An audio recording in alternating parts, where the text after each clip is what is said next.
இப்போது இது மாதிரி ஒரு அருமையான ஒரு டிஷ்ஷை நாம் இப்போது செய்ய போகிறோம்.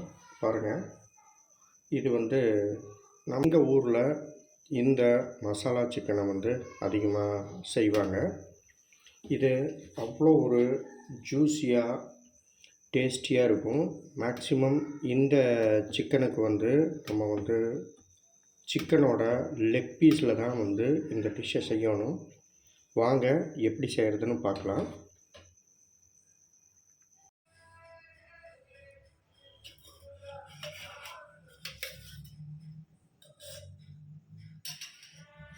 மிக்ஸ் பண்ணுறதுக்கு தேவையான அளவு கடலெண்ணெய் சேர்த்திக்கலாம்.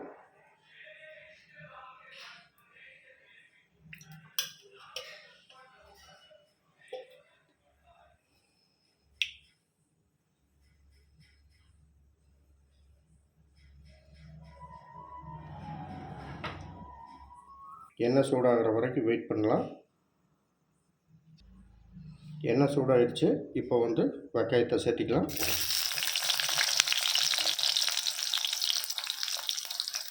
இந்த டிஷ்ஷை பொறுத்த வரைக்கும் எண்ணெய் கொஞ்சம் ஜாஸ்தியாக தான் நம்ம சேர்த்தணும். அப்போ தான் இந்த டிஷ் நல்லா வரும்.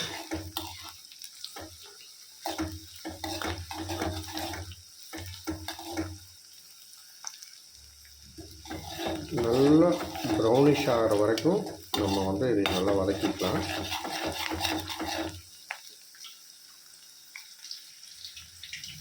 இப்போது தேவையான அளவு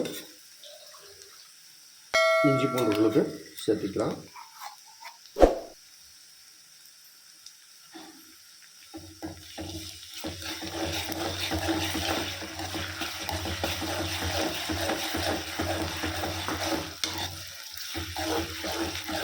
நல்லா இஞ்சி பூண்டு விழுது வெங்காயம் பச்சை வாசம் போகிற வரைக்கும் நல்லா வதக்கிக்கலாம்.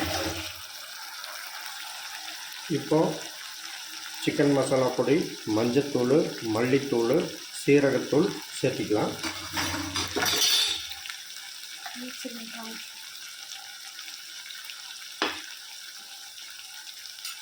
இப்போது இதை நல்லா வதக்கிக்கலாம்.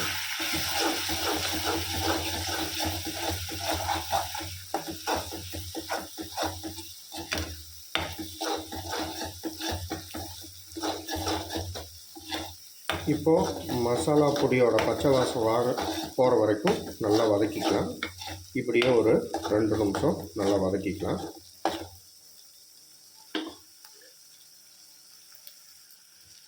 முடிஞ்ச அளவுக்கு ஸ்டவ்வை லோ ஃப்ளேம்லேயே வச்சு நல்லா வதக்குங்க.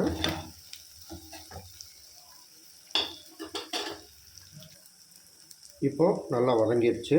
நம்ம இது கூட சிக்கன் சேர்த்திக்கலாம். நான் போனோடு தான் எடுத்துருக்கிறேன்.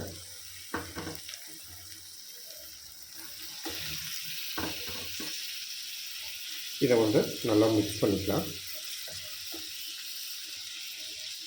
இப்போது சிக்கனை நல்லா பரட்டி விட்டுக்கலாம்.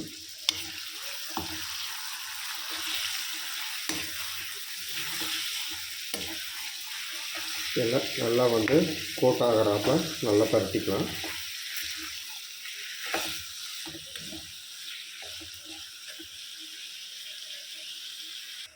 இப்போது ஸ்டவ்வை ஹை ஃப்ளேமில் வச்சுக்கலாம்.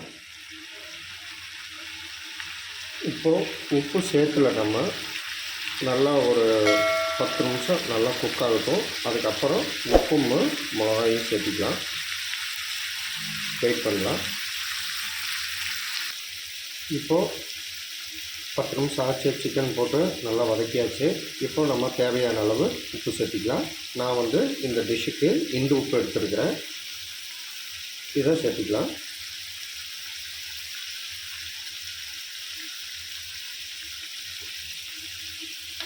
இப்போது இதை நல்லா பரட்டி விட்டுருலாம்.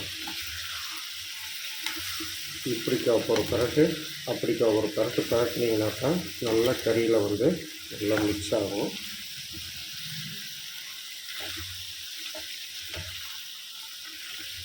இந்த டிஷ்ஷை பொறுத்த வரைக்கும் நம்ம எண்ணெய் கொஞ்சம் நார்மலாக ஊற்றுறத விட நார்மலாக ஒரு 6 டீஸ்பூன் ஊற்றுறீங்கன்னா இது ஒரு 10 டீஸ்பூன் எண்ணெய் ஊற்றணும். அதுக்கப்புறம் நார்மலாக கறி வெட்டுற சைஸை விட இது கொஞ்சம் பெருசாக தான் இதுக்கு வந்து இந்த டிஷ்ஷுக்கு வந்து நம்ம வெட்டணும். அப்போ தான் வந்து இது நல்லா டேஸ்ட்டாக வரும்.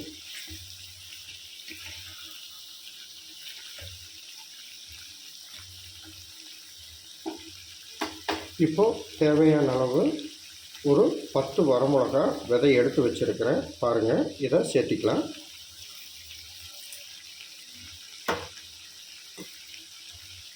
இப்போது ஸ்டவ்வை வந்து சிம்மில் வச்சுக்கலாம், லோ ஃப்ளேமில்.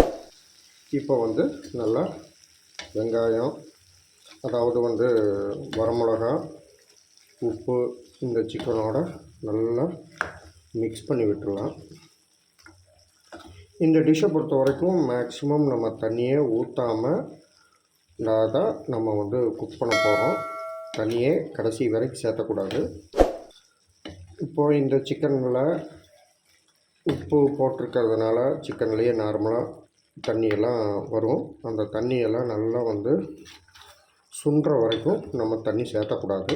அதுக்கப்புறம் சிக்கன் பாயில் பண்ணுறதுக்கு நம்ம தண்ணி சேர்த்திக்கலாம். இப்படியே வந்து ஹை ஃப்ளேமில் நல்லா குக் ஆகட்டும், வெயிட் பண்ணலாம்.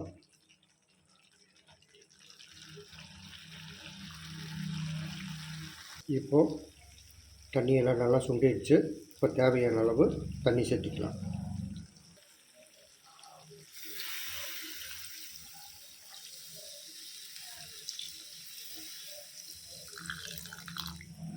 இப்போது நல்லா ஹை ஃப்ளேமில் வச்சுக்கலாம்.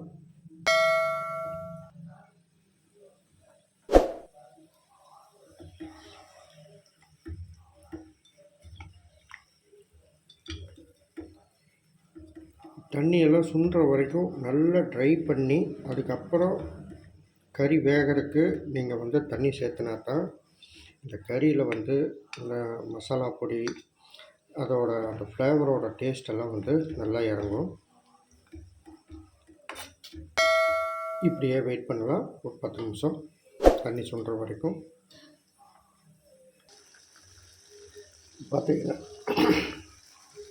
இப்போ பார்த்தீங்கன்னா ஓவராலாக நம்ம மசாலா சிக்கன் வந்து சூப்பராக ரெடி ஆயிடுச்சு.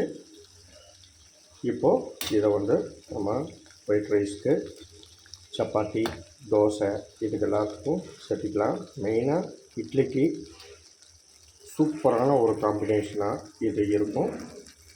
இதே மாதிரி நீங்களும் செஞ்சு பாருங்கள். லைக் பண்ணுங்கள், ஷேர் பண்ணுங்கள், கமெண்ட் பண்ணுங்கள். நன்றி, வணக்கம்.